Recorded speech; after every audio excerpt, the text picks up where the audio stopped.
digamos, esta sería la segunda sesión porque ya se impartió pues, una charla por videoconferencia y aquí, a partir de ahí, pues los alumnos aquí del Instituto de Ames pues hicieron pues, una serie de trabajos con el material tanto de la videoconferencia como de una serie de ejemplares del periódico La Realidad, que era el que estaba funcionando en los últimos meses de la presencia de la administración española en el Sáhara Occidental, ¿no? Que fue en concreto desde mayo a octubre. Entonces, los alumnos de primero de bachillerato estuvieron trabajando con la profesora de historia estas fuentes, a través de estas fuentes del periódico, el momento histórico en el que se produjo la marcha de España y la fracasada descolonización, y un grupo de alumnos de tercero de la ESO que estuvieron trabajando también sobre la videoconferencia y también sobre la estructura del periódico La Realidad. Y lo están trabajando conjuntamente pues, con alumnos pues, de una escuela saharaui, porque en la estructura de ese periódico pues, hay una parte que está en español y una parte que está en árabe. Y entonces un poco el producto final que se pretende realizar pues es como una especie de edición tributo a ese periódico que ya te enviaremos, en todo caso. Bueno, no necesito volver a presentar a Pablo Dalmases, es periodista, escritor, en aquel momento, en el año 75, pues era director de Radio Nacional de España en el Aaiún, lo que es la capital del hoy Sáhara Occidental, y también fue director de un periódico del que hablamos, de La Realidad, a través del cual estuvisteis trabajando. Es un especialista en el tema, en la cuestión del Sáhara Occidental, pero no solamente digamos, en el conflicto y la historia, sino que también tiene dentro de su bibliografía pues tiene pues estudios pues sobre también lo que es la cultura saharaui, incluso pues recientemente pues editó un libro sobre cuentos saharauis. Vale. Entonces, sin más, hoy no tanto va a explicarnos él lo que fue estos sucesos, sino que más bien vais a tener la palabra pues los alumnos. Vale. Bueno, pues a ver, no sé quién quiere empezar. No veo la pantalla de los alumnos. La pantalla de los alumnos, la imagen no me sale. Del otro grupo, del que estoy yo, sí. Vale. Primero bachillerato no me sale. Se van a salir aquí y te van a preguntar y a exponer. Vale. Bueno, ¿quién empieza entonces? De bachillerato E. ¿Hay alguno que quiera empezar? A ver, ¿hay alguno que quiera empezar? No, bueno, pues si de aquí, de primero de bachillerato, ¿hay alguno que quiera empezar? ¿Quiere empezar, Manuel? Con lo que quieras, pero en base al trabajo que hiciste y bueno, todo lo que te... Vale, pues va el primer alumno, va a preguntar. A ver, dile tu nombre y que trabajaste. Hola, yo soy Manuel y bueno, trabajé como todos con unos ejemplares del periódico. Y mi pregunta es, con toda esta situación que se está viviendo últimamente con lo de Marruecos y con la relación que tiene España con Marruecos, ¿cuál es tu opinión y cuál crees que es la mejor solución para el problema? Hola Manuel, bueno, encantado de saludarte y me haces una pregunta difícil de contestar porque el tema es ciertamente muy complicado. Nosotros dejamos allí hace 47 años un problema embarrancado, salimos a la torera, es decir, nos escapamos, pusimos pies en polvorosa, dijimos ahí queda eso, mandamos un escrito a Naciones Unidas diciendo que España había cesado en su administración del Sáhara y nos lavamos las manos como Poncio Pilatos.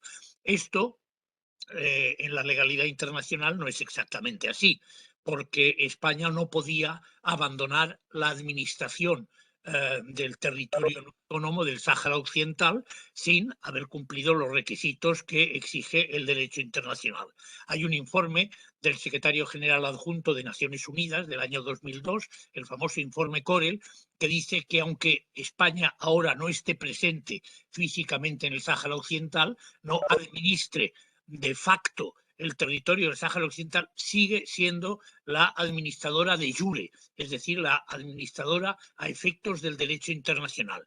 Esto España no quiere reconocerlo y Marruecos todavía menos, puesto que Marruecos ha invadido las 3/4 partes del territorio del Sáhara Occidental y lo ha incorporado como las provincias del sur, le denominan las provincias del sur. Entonces aquí estamos en una situación surrealista, en la que hay una realidad, que es la realidad de la ocupación de las 3/4 partes del Sáhara Occidental por parte de Marruecos, una postura de España que hasta ahora pues practicaba la política del avestruz, es decir, no diciendo ni que sí ni que no, pero que ahora parece que apoya la postura de Marruecos de esta anexión ilegal, diciendo que un régimen de autonomía podría ser aceptable, y después está la realidad de la legalidad internacional, que sigue entendiendo que el Sáhara Occidental es un territorio no autónomo pendiente de descolonización. Y en fin, el último elemento de juicio a tener en cuenta, y a mi modo de ver el más importante, que es el del pueblo saharaui, que debería haber sido consultado en un referéndum de autodeterminación y que de momento no se le espera, ni está ni se le espera. Esa es la situación. Es una situación, si me permite la comparación, un poco parecida a la de los palestinos.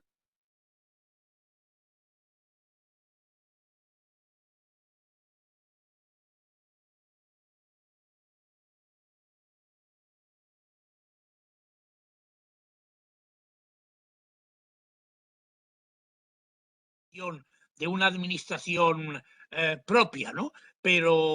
Pero bueno, quiero decir que están en territorio ocupado, que viven con una ocupación exterior, por lo cual los problemas son análogos. A mí me preocupa, eso sí, la postura de Estados Unidos y la postura que tiene ahora España, y peor aún, la postura de Alemania, que ha cambiado. En la época de Merkel era todavía partidaria de la autodeterminación y tal, pero ahora parece que el nuevo gobierno es más favorable a Marruecos, y también me preocupa mucho la postura de Israel, que es un elemento clave en los países de Oriente Medio y que ahora está muy ligado a los intereses de Marruecos. Vale, muchas gracias. Nada, Manuel, a ti.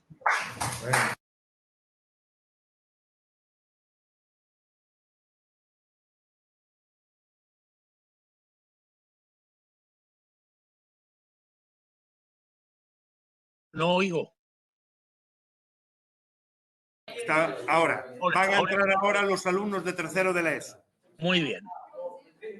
Dice vuestro nombre. Hay un portavoz o cada uno va diciendo una cosa. Vale. Dile cómo te llamas y tal. A ver. Silencio, por favor.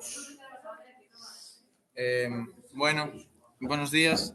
Yo me llamo Bento y en mi grupo estuvimos, como ya dijo Roberto, trabajando en base a su conferencia y a los periódicos La Realidad, y tenemos como objetivo editar un ejemplar tributo en el que se destaquen sucesos históricos, pero también algunos actuales.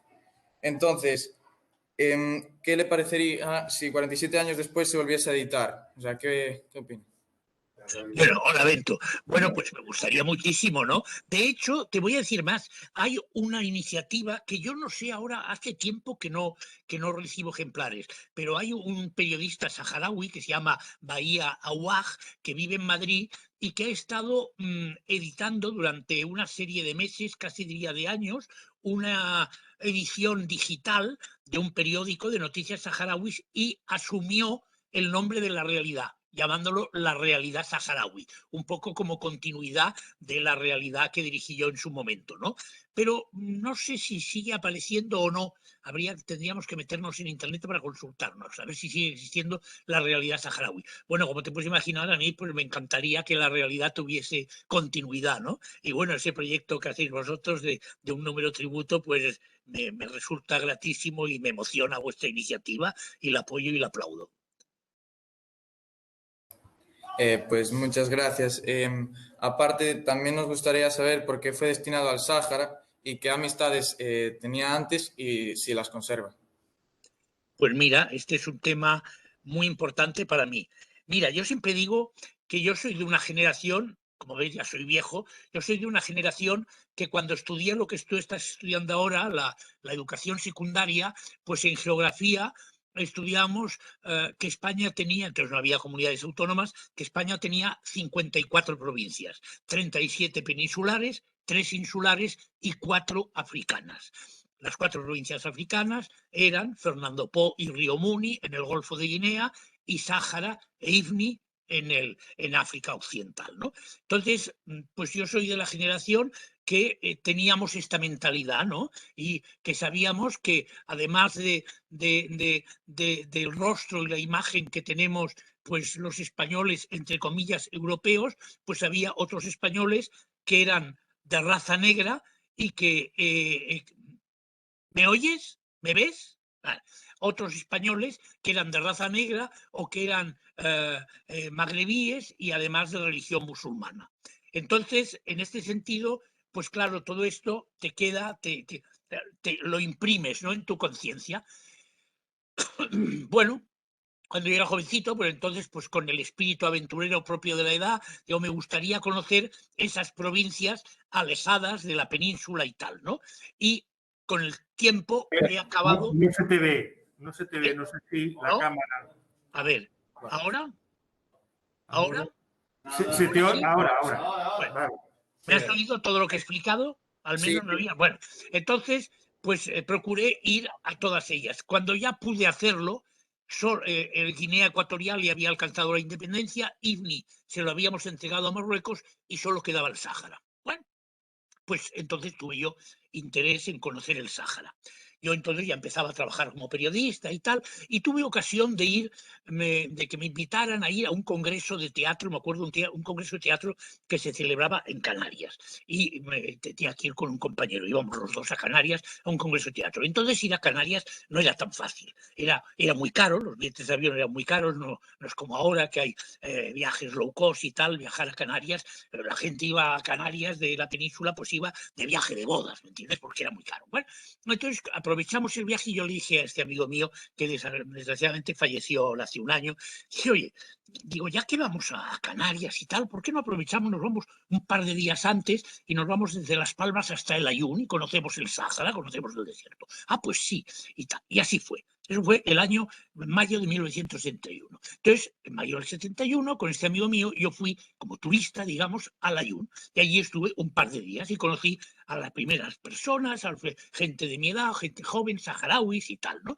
Entonces ya surgió una amistad y empecé a ir al Sáhara como visitante, pues a ver a estos amigos y tal, y lo empecé a recorrer. Bueno, un cierto tiempo después, el año 1974, cuando ya el gobierno español decidió iniciar el proceso de autodeterminación del Sáhara, entonces quiso desarrollar todo un cambio en la política que se había llevado en el territorio hasta entonces. Y uno de los aspectos del cambio de esa política era el informativo. Es decir, hasta entonces toda la información que se producía en el Sáhara llegaba a territorio peninsular o a Canarias, pues muy mediatizada por el gobierno. Y se quiso desarrollar una política de apertura informativa. Y en esa política de apertura informativa, pues se incluyó el único medio de información que había en el territorio, que era la emisora de radio, y se quiso que esa emisora pues experimentase un cambio importante. Y entonces, a través de una serie de relaciones personales y familiares, pues apareció la oportunidad, me surgió la oportunidad de que me pudieran contratar para ir a trabajar allí como director de la emisora de radio. Yo encantado, porque ya conocía el territorio, conocía gente allí, me gustaba mucho, y bueno, pues tenía ese afán de aventura que tienes pues cuando eres joven y demás. Y allí me fui, me incorporé como director de la emisora de radio. Y estando allí ya como director de la emisora de radio, me encargaron montar con los poquísimos medios que había allí, porque no había más que una imprenta un poco antediluviana, pues el periódico La Realidad, con el que vosotros habéis trabajado. Y este es el origen de mi ligazón y mi experiencia saharaui.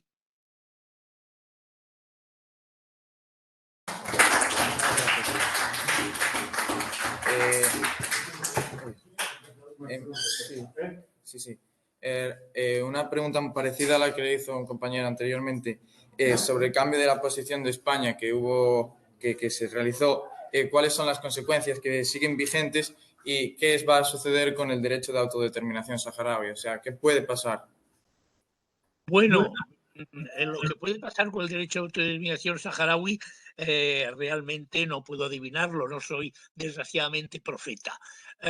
El derecho sigue vigente, porque no se ha ejercido. Los saharauis no lo han ejercido.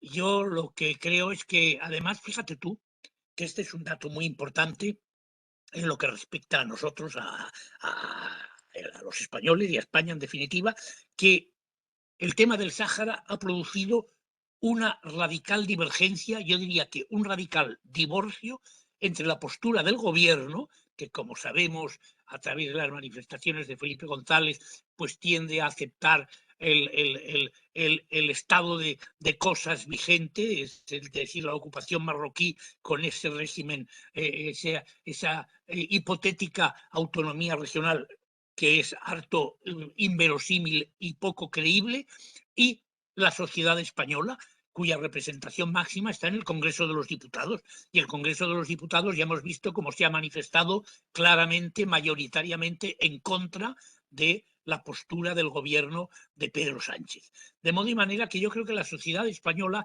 está claramente identificada de forma absolutamente mayoritaria con los intereses y los deseos del pueblo saharaui y en contra de la postura adoptada por el gobierno. ¿Qué pasará? Pues no lo sé. Ahí me gustaría que prevaleciese la opinión mayoritaria de la sociedad española y que esto fuese lo que determinase la política exterior de nuestro gobierno. Pero uno no siempre constata que las cosas pasan como desearíamos.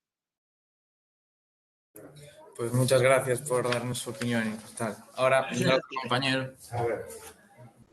A ver, vamos a dar paso a ver si hay algún alumno de primero de bachillerato.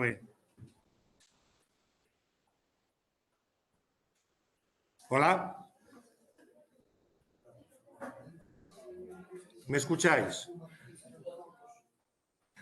Hola. Hola. Hola, Roberto, aquí non teñen ninguna pregunta. Bueno, pues nadie tiene ninguna pregunta. A ver, ¿hay alguno? A ver, hai algunha pregunta? Seguro que non tedes ninguna pregunta sobre o Sáhara, nada que se vos A ver, nadie quere falar sobre o seu traballo. A ver. A ver. Son tímidos, ¿eh? Qué raro, ¿no? Si ahora la gente joven es una echada para adelante. A ver. A ver. Qué bien, ¿no? Bueno, entonces seguimos aquí. A ver, de primero de bachillerato, ¿de quién quiere intervenir ahora? A ver. A ver. Venga. Rodrigo. A ver, no hay nadie por ahí. A ver, ¿tenéis alguna pregunta ahí? Sí, había alguna pregunta. A ver, ¿cuál es? ¿Quién es? A ver, ¿quién era? ¿Tienes tú alguna pregunta? No. A ver. Venga. No hay. Estás pensando, bueno, pues Bento, tú tienes más, ¿verdad? Bueno, había aquí otro alumno de tercero, ¿vale? Que te va a hacer otra pregunta. Bien, estupendo.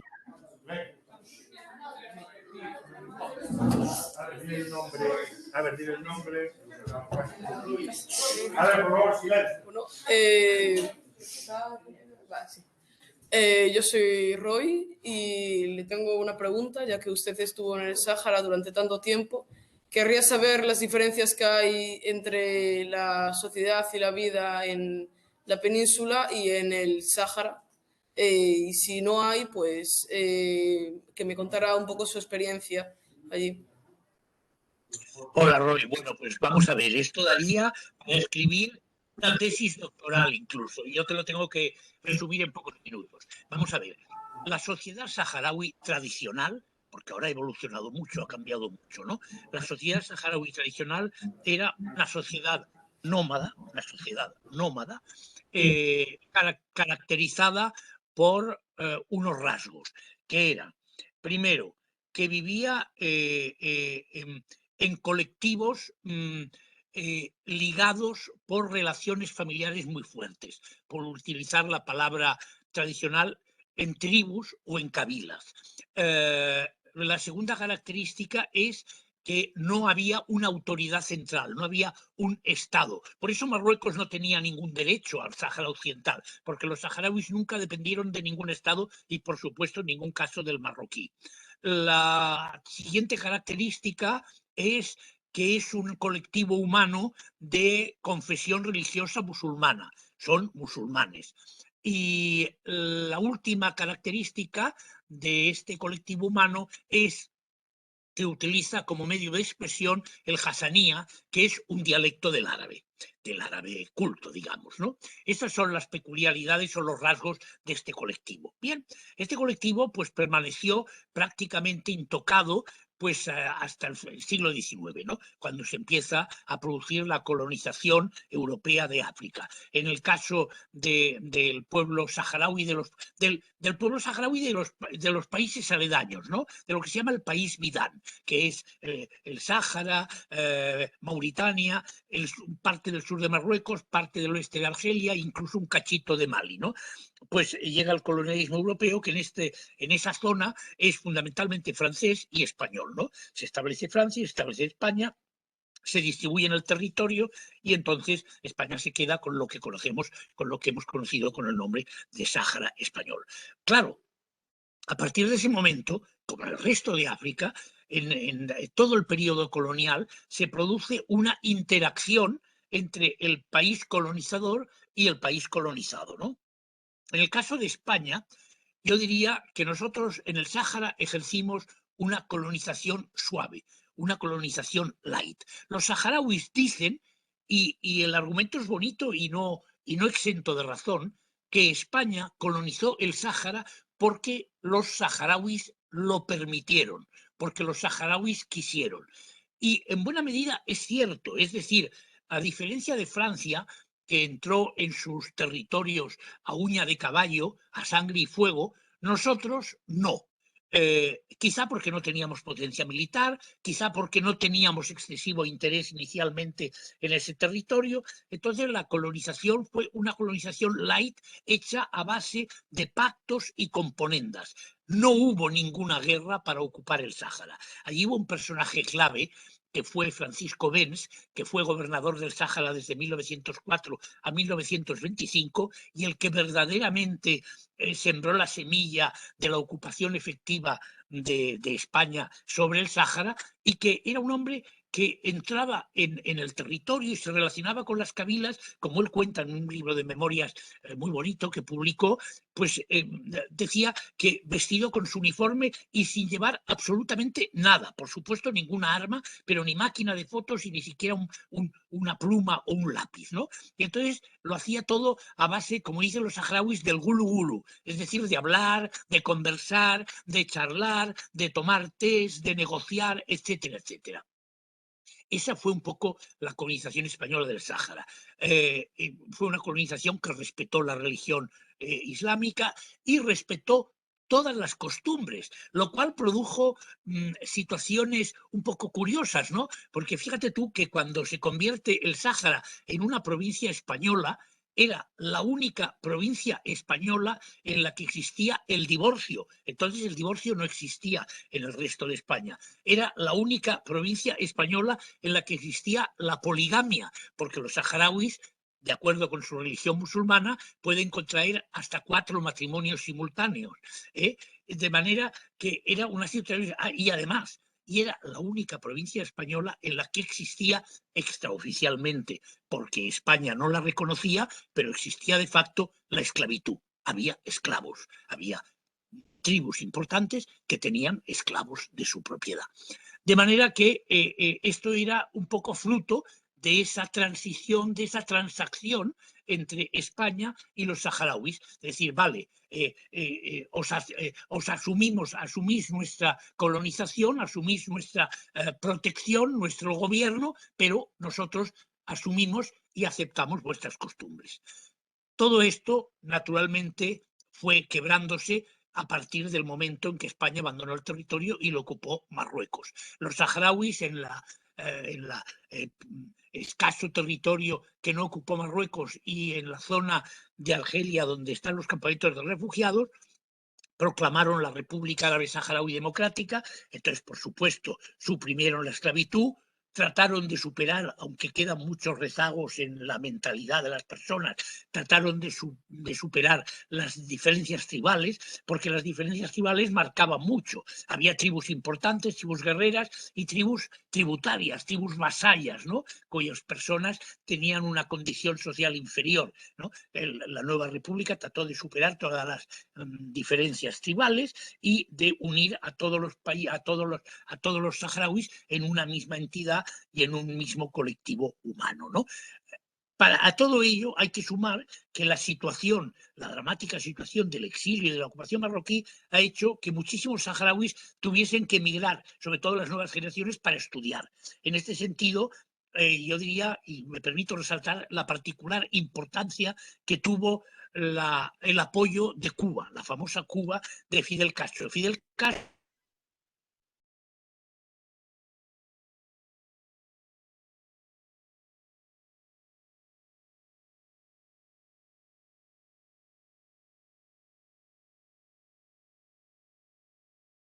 que se ha cortado. Abrió Cuba a la llegada de miles y miles de turistas de países del tercer mundo que acudían a la isla para estudiar. Entonces hay ya miles en la actualidad de saharauis que han estado en Cuba desde los 10 hasta los 20 y tantos años, cursando sus estudios secundarios y luego sus carreras universitarias o sus estudios técnicos, ¿no? Todo esto pues supone una revolución en la mentalidad de las personas. Claro, no es lo mismo el que ha quedado anclado en la vida del desierto, en la dureza de la vida del desierto, que el que ha estudiado, se ha pasado toda su juventud estudiando en Cuba, o muchos estudiando también en España o en Argelia o en terceros países, ¿no? Y todo esto, pues realmente yo diría que estos 45 años han supuesto un cambio copernicano histórico y verdaderamente total en la mentalidad del colectivo humano saharaui, de la sociedad saharaui. No sé si te he explicado lo que querías saber. Sí, sí, muchas gracias. Vale, de nada.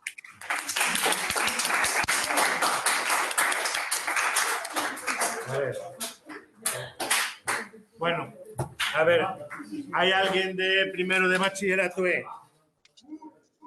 Al final, está ahora María José. A ver, ¿hay alguien de... No, bueno, a ver, Gabriela, venga, vamos, venga.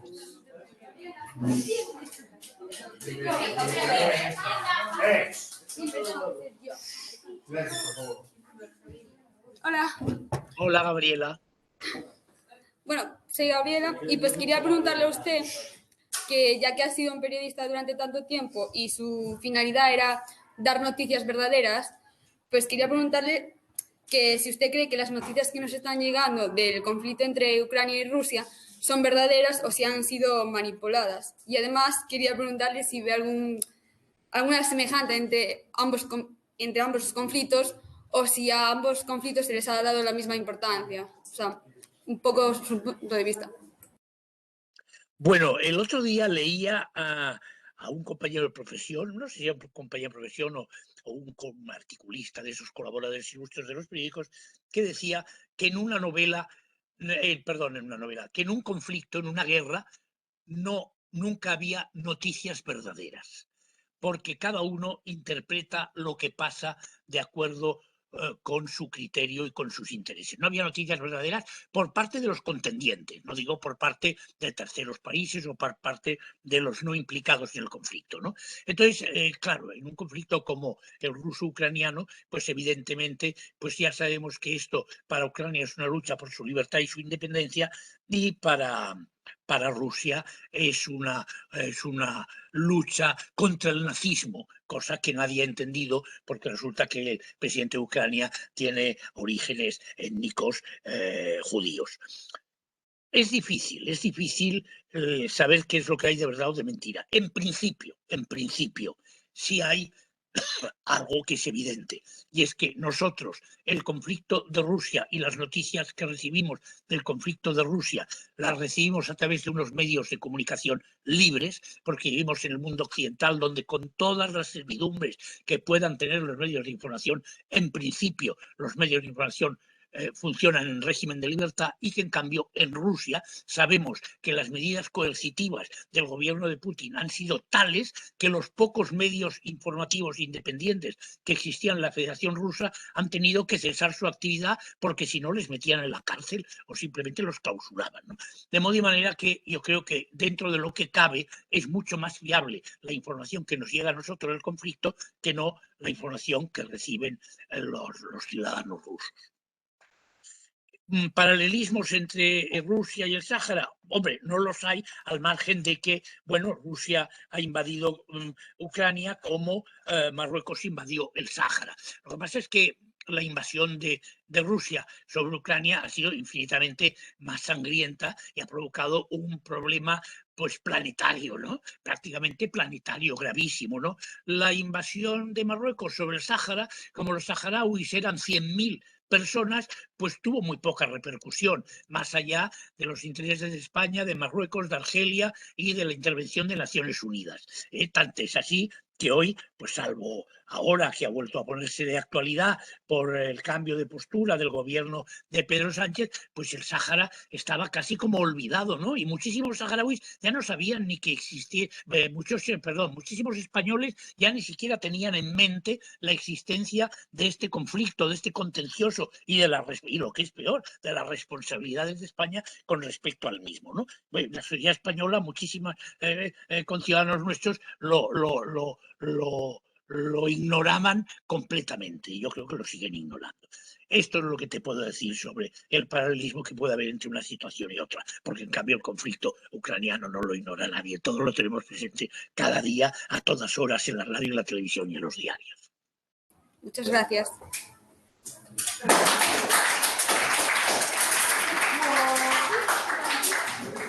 Claro. A ver, ¿hay alguna pregunta más aquí? ¿Hay una pregunta? ¿Tenéis alguna pregunta en primero de bachillerato? Bueno, vamos a ver. Ahí, en la pregunta anterior, pues había una segunda parte, ¿no? Respecto a las relaciones, ¿no? Las relaciones, si mantenía relaciones personales con saharauis y, bueno, de alguna manera, si te seguías sintiendo vinculado también personalmente, ¿no? Bueno, yo me siento... Yo me siento profunda y totalmente vinculado con los saharauis. Mantengo muchísimas relaciones de amistad con ellos. Desgraciadamente, como ya todos nos estamos haciendo viejos, pues muchos saharauis que yo había conocido de joven, cuando ellos eran jóvenes, pues ahora están desapareciendo. Me van llegando noticias de que tal o cual pues ha fallecido o está enfermo. Pero bueno, es ley de vida. Pero también ocurre que el contacto que he seguido manteniendo con la sociedad saharaui me ha permitido ir conociendo pues a hijos y a nietos de aquellos saharauis con los que yo tuve relación en su momento. Mi compromiso con la causa saharaui sigue plenamente vigente y, bueno, sobre todo, pues lo materializo en mi actividad investigadora y publicística. Tengo ya más de 15 libros publicados sobre el Sáhara Occidental, sobre las relaciones de España con el Sáhara, sobre la historia española en el Sáhara, sobre las costumbres y tradiciones saharauis. En fin, sigo investigando, sigo trabajando, mantengo contacto con otros autores que tratan estos mismos temas, muchos de ellos saharauis. Hay Mboirik, Larossi Haidar, hay mujeres, Fatma Galia, que ahora es la presidenta de la Unión de Escritores y Periodistas Saharauis,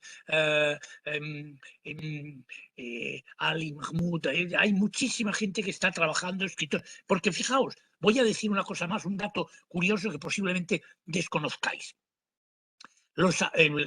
Hay un fenómeno que se ha producido en toda África y es que la experiencia colonial pues produjo un enriquecimiento cultural mutuo, ¿no?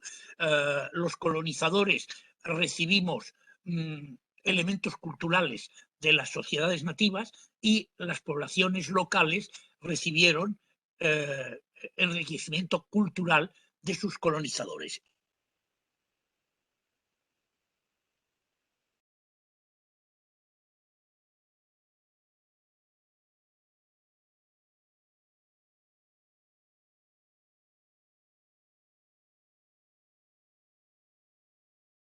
Al punto de que yo diría que hoy en día el principal elemento identificador de los nuevos estados africanos es justamente la herencia del idioma colonial.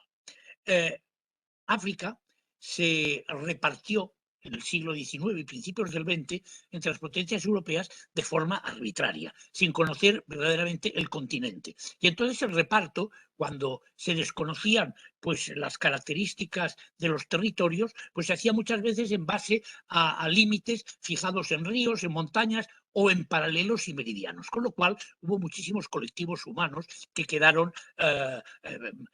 rotos, troceados en diversos estados. El ejemplo más claro que siempre pongo es el de Gambia y Senegal. ¿Qué es Gambia y Senegal? Es el mismo territorio. Lo que pasa es que Gambia hoy en día es un estado separado de Senegal porque los ingleses quisieron tener una zona de influencia en torno al río Gambia, que es un río que está metido en Senegal. Y entonces colonizaron esa área alrededor en las dos orillas del río Gambia.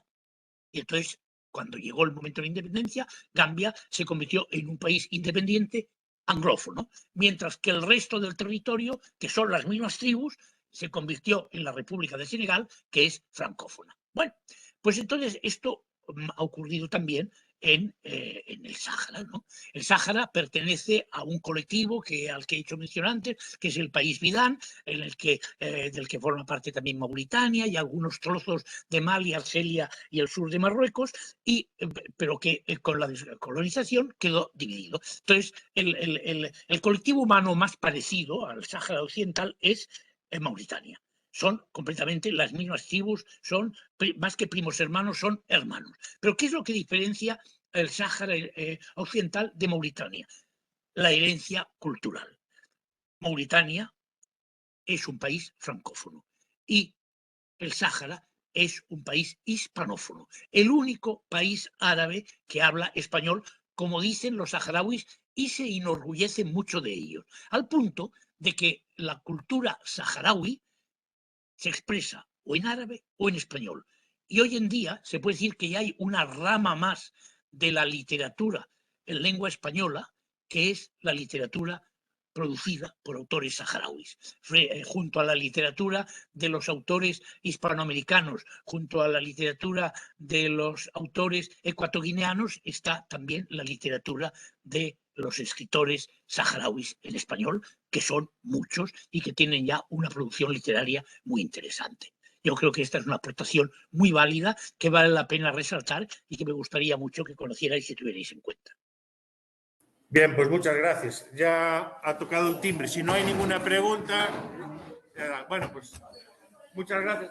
Vamos a darte un aplauso. Un saludo muy cordial. Gracias a vosotros. Bueno, y cuando No os olvidéis de mandarme el número ese de homenaje a la realidad. Sí, efectivamente. Cuando tengan el ejemplar tributo, pues a ver, está aquí, si quieres hablas tú.